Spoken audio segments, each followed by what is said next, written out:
Assalamualaikum warahmatullahi wabarakatuh. Selamat pagi anak-anak. Baiklah, pada pagi hari ini kita bertemu lagi dengan pelajaran Bahasa Indonesia kelas 3.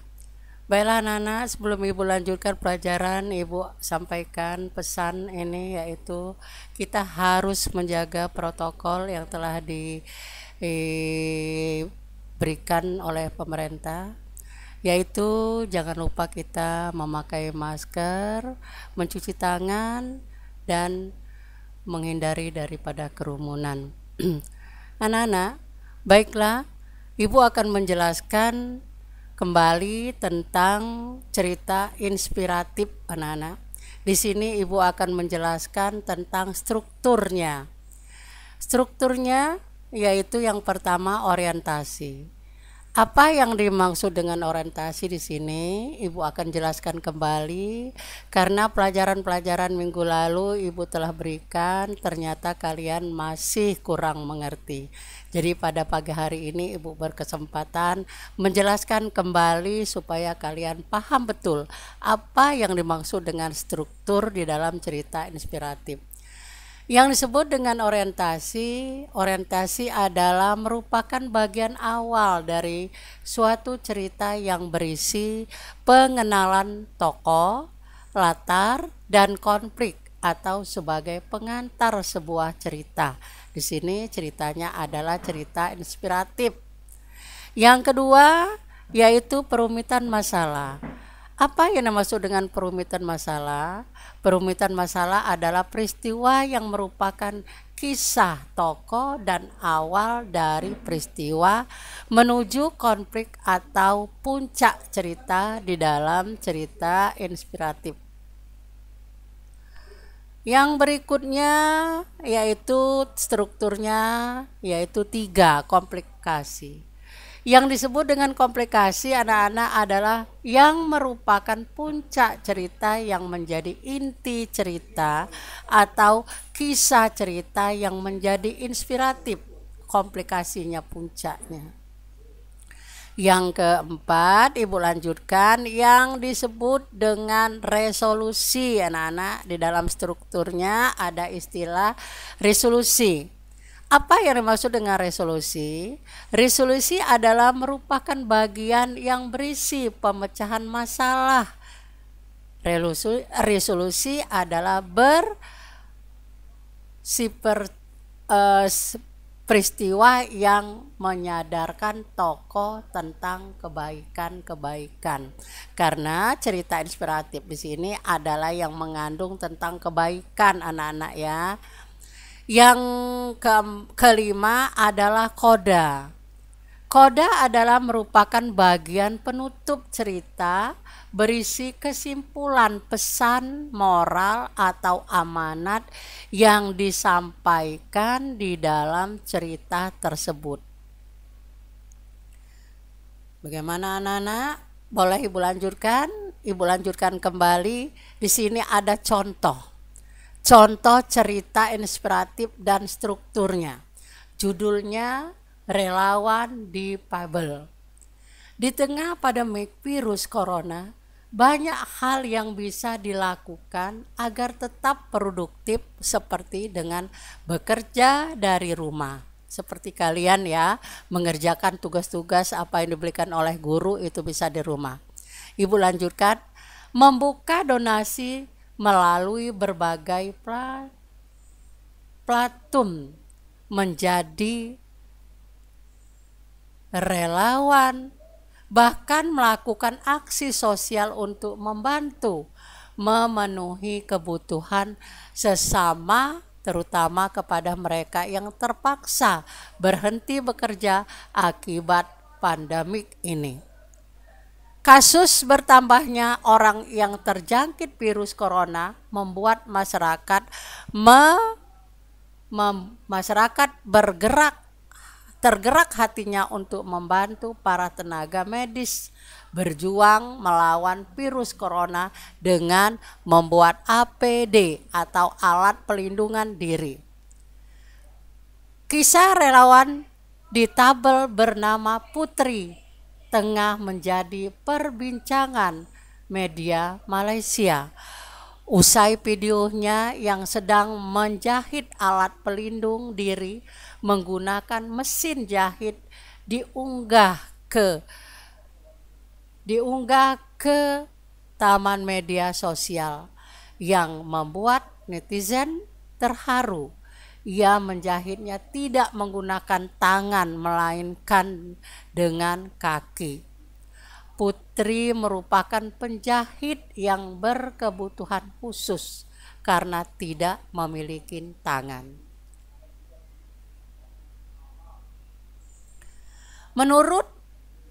Menurutnya, menjadi relawan membuatnya gembira. Ia menjadi bagian dari proyek komunikasi, sebuah program Charity and Social Revolution yang melibatkan 10 anggota dari komunikasi koleksi Teluk Intan, Malaysia. Kegiatan menjadi APD diadakan oleh sekelompok relawan yang terdiri dari 20 penjahit komunitas. Tujuan pembuat APD adalah untuk membantu para tenaga medis di rumah sakit Teluk dan klinik kesehatan Teluk Intan. Putri dan relawan yang menjahitkan sepanjang 400 meter yang sebelumnya sudah dibentuk pola oleh salah satu pihak perguruan tinggi setempat yang kemudian dijahit dengan menggunakan mesin jahit untuk menghasilkan maksimal sebagai pelindung diri pada tenaga medis. Banyak warganet yang penasaran bagaimana Putri yang mempunyai keterbatasan fisik dapat menjahit APD. Videonya yang sedang menjahit diunggah di berbagai media sosial dan media lainnya. Dalam video tersebut, ia memperlihatkan kepiawaiannya dalam menggunakan mesin jahit, mulai dari menjahit, menggunting, sampai alat pelindung diri atau yang disebut dengan APD. Ia selalu semangat untuk menjalani hidupnya dengan segala keterbatasan yang ada. Baginya hidup di dunia harus bermanfaat bagi orang lain. Saat menjadi relawan COVID-19, ia merasa hidupnya semakin berharga dan membuatnya bahagia. Nah, di sini struktur teks inspirasif dari cerita tersebut. Yang pertama tadi orientasi sampai terakhir koda. Baiklah, kita lihat pada paragraf pertama ya.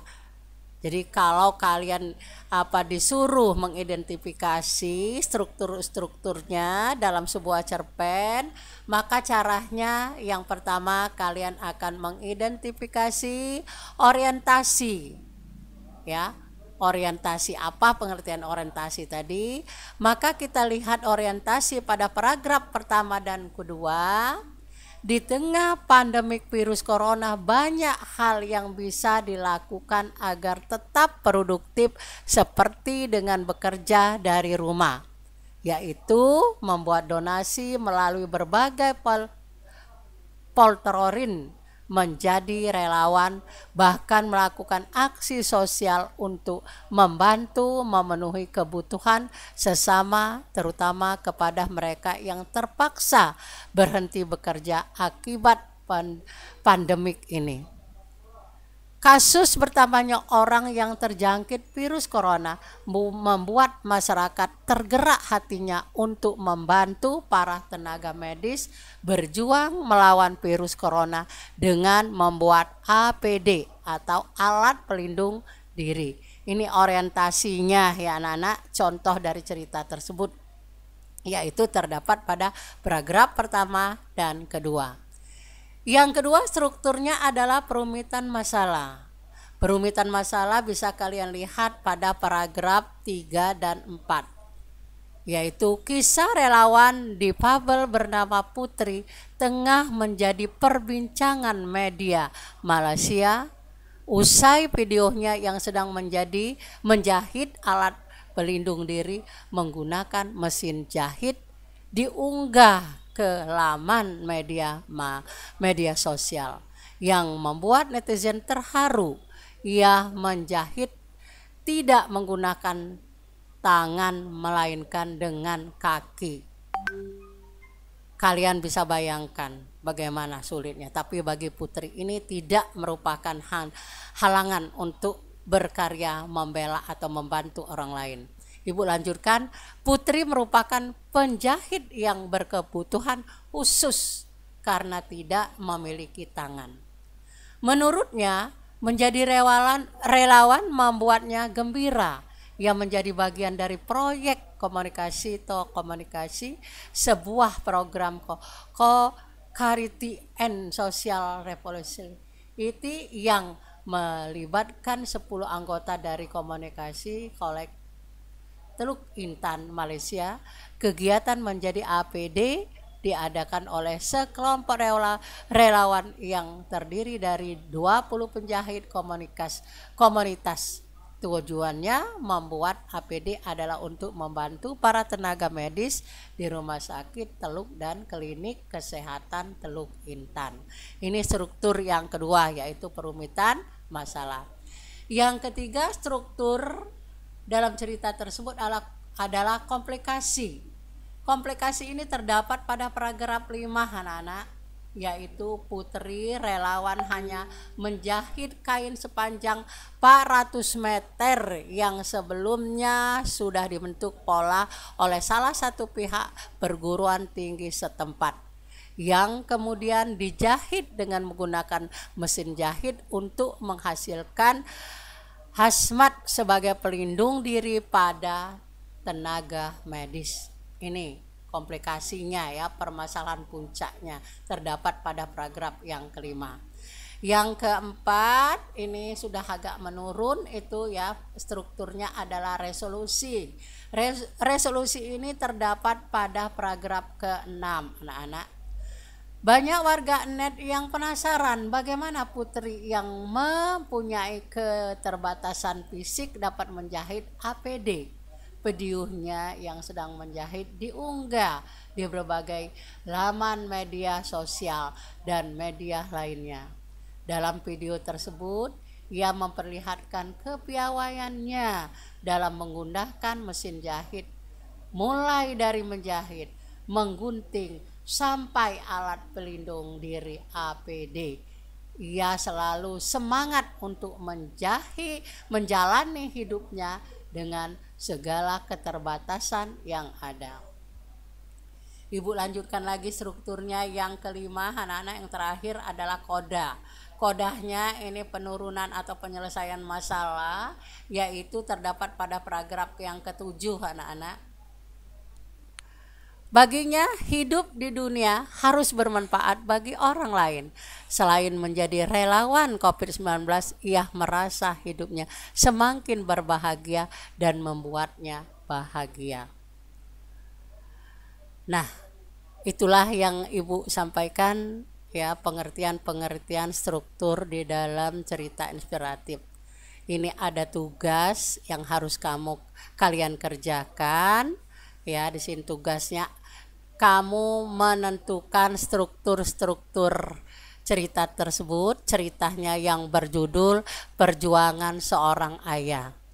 Kalian identifikasikan dari orientasi, rangkaian peristiwa, komplikasi, perumitan masalah sampai relasi dan kodahnya. Yaitu Ibu bacakan ya cerpennya.